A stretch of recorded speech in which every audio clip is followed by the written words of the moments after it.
In this question, I hope the options are clearly visible to you. I'll just speak out the options: 8 by 11, 11 by 21, 5 by 21, and 1 by 7.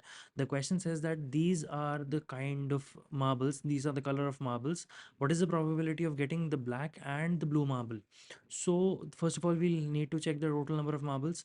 6 plus 8 plus 4 plus 3, this makes it 21. So, out of 21, there's supposed to be a black, or this is or there's supposed to be black. The black are 8 plus another out of the same 21, there's supposed to be 3. So 8 plus 3 is 11, and 11 upon 21 is the final answer.